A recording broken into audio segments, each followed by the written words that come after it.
Hey everyone, welcome to another video. Remember, if you love film, gaming, or television content, please consider clicking that subscribe button because today it's time to talk about my most anticipated film of 2022, and that is Damien Chazelle's Babylon. So, let's get into it.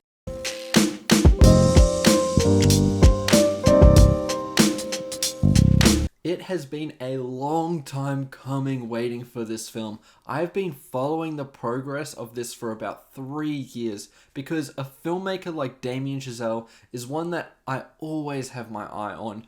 I remember the times when Emma Stone was originally in the role that Margot Robbie has in Babylon, and I couldn't help but think about how different this film could have been because of that aspect. She, of course, dropped the film so that she would be in Yorgos Lanthimos' new film, Poor Things. So, just for a little context here, Chazelle has directed 2 films that are in my top 5 ever, and those are, of course, Whiplash and La La Land.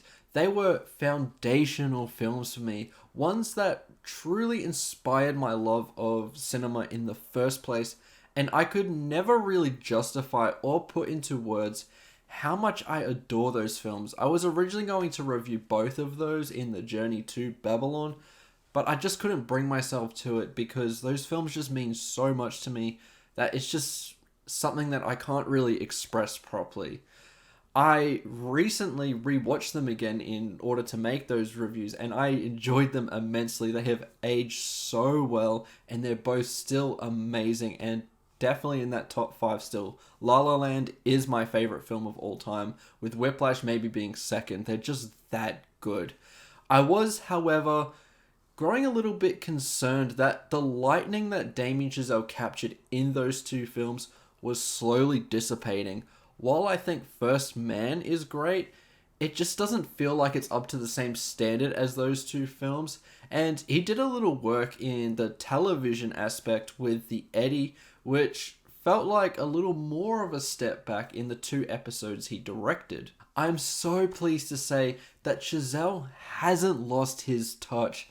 Despite this bombing at the box office, which is a damn shame, and the really divided reactions from both critics and audiences alike, no film that released in 2022 hit me as hard as Babylon did. This thing was brilliant in every single way imaginable, and if you are a Chazelle fan, I urge that you watch and support this film because it is just an explosion of creative filmmaking and excitement that is becoming harder and harder to see in films released today. A constant theme that has been quite present in a lot of my videos lately is how runtimes in 2022 were super inflated and were becoming quite annoying. Films I loved a lot in 2022 just felt substantially harder to rewatch because I was getting exhausted from those overlong runtimes. Watching movies all day isn't something that I can do. I work full time. I have responsibilities outside of this, and I try to make time for whatever film that is releasing. With that context, watching a 3-hour film after work or on a weekend when I am winding down can feel extra exhausting, and I was getting up to my limit with that.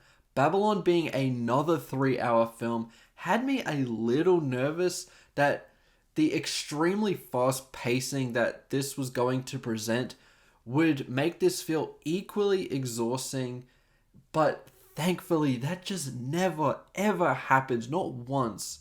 Babylon could have been a 4-hour movie and I would still love it. Maybe not as much as I do right now, but trust me, this isn't a long and slow 3 hours. This is like a Wolf of Wall Street 3 hours, where the pacing is just so electric, so brilliant and fast, that when you are in this, it just doesn't let you go for the film's runtime.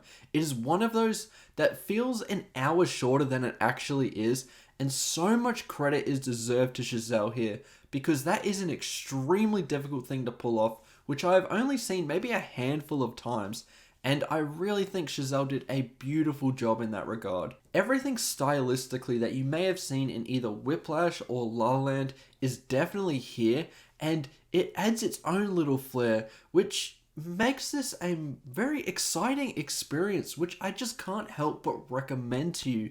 The technical elements like the cinematography, production design, costumes, and of course the brilliant score from Justin Hurwitz, Chazelle's long-time composer, are just so memorable and fit the tone of the film perfectly that I just can't help but just be in awe of the ambition and level of brilliance on display. Now, let's get into the performances, starting with our three leads, which are Diego Calva, Margot Robbie, and Brad Pitt.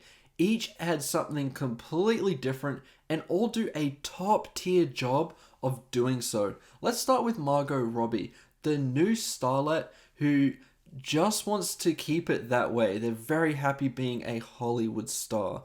This may be career best work for Robbie. She can sometimes be a bit of a loose cannon, and her introduction to the movie is just the best. However, there is a level of nuance to her character as we see the transition from silent films to talkies. There is one sequence in particular, which I won't spoil, about her dealing with the new challenges that this style of filmmaking can present, that was just absolutely riveting as well as comedic, and her performance and presence just has a lot to do with that. I think it would be an absolute crime if she gets snubbed for an Oscar, because she is just that good. And I feel like even if you don't like the movie, you have to respect that performance because it is just that incredible. Diego Calva is a little more subdued, but he fits the film just so well because a lot of the scenes involving him mostly give us the briefest of pauses before we go back into chaos. I think he shines a lot, especially in the third act, where he matches the quality of performance as the best in this cast do. I want to see him in so many more things, and I think we will, because he is just so great as an actor. Then of course, Brad Pitt, who we all know is a great actor. He's got a long track record of great performances.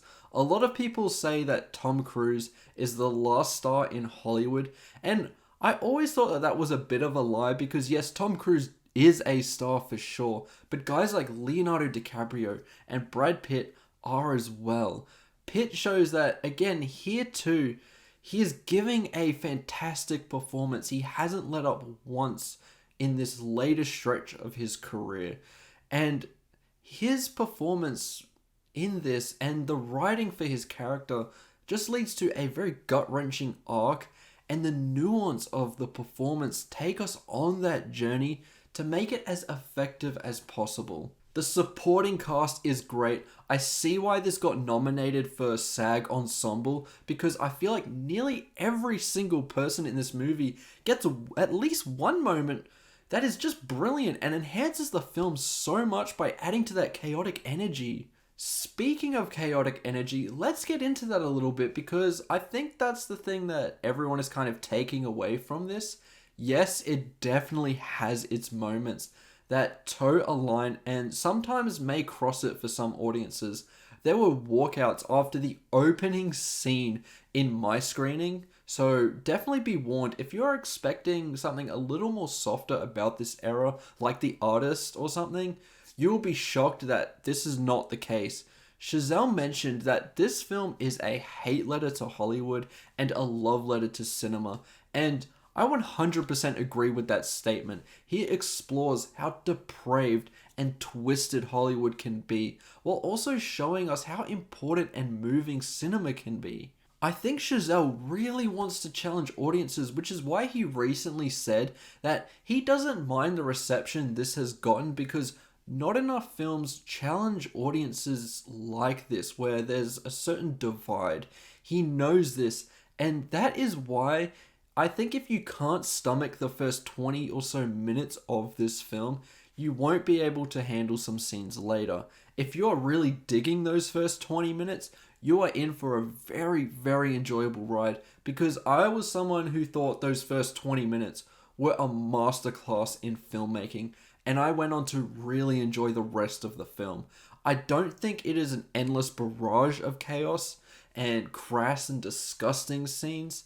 It is there, but it is paced in a way where it takes a minute to slow down and actually give audiences a chance to move with its pace before thrusting you into another crazy scene. Overall, Babylon just gave me an experience in the theater which I haven't had in a very, very long time. And I am so sad that this is bombing so hard at the box office right now, because I think while it definitely isn't for everyone, it presents a little more than just a simple love letter to Hollywood with self-congratulatory filmmaking. I think some people have been waiting some time to discredit Chazelle as a filmmaker, and this felt like the moment to do so. I'm sure that people who didn't like the film also have genuine reasons behind it too. I know some film Twitter people definitely aren't the biggest fan of his stuff, which is weird because his films are so creative and just rich with pure greatness and craft that I can't help but be in awe with the magic he puts on screen. I am going to give Babylon one of the easiest 5 out of 5s I have given for a 2022 film. I want to talk a little bit more about why this is bombing at the box office in a future video, so look forward to that. But right now, I say go watch Babylon, give it a chance. I think worst case scenario, you will absolutely hate this film, and to me, I think hating a film is much better than it just being mediocre and having no impact on you whatsoever. At best, you will find one of, if not the best film of 2022, and maybe for a little while. Chazelle fans, don't miss this. It deserves to be seen on the biggest screen possible with really loud speakers, because those party scenes are just something else. Anyway, thank you so much for watching this video.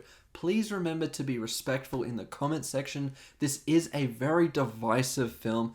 If you love this, let me know, and if you hate the film, tell me why. But if we can say all our points without insulting one another, that can lead to a really, really great conversation about this truly brilliant film. I look forward to joining in the discussion with you in the comments below. There is so much I want to talk about in regards to the ending, because it is so amazing, and I think for some they really won't like it, but for me it just wowed me. But I'll save that for another time. Remember to like and subscribe, and I'll see you in the next one. Goodbye.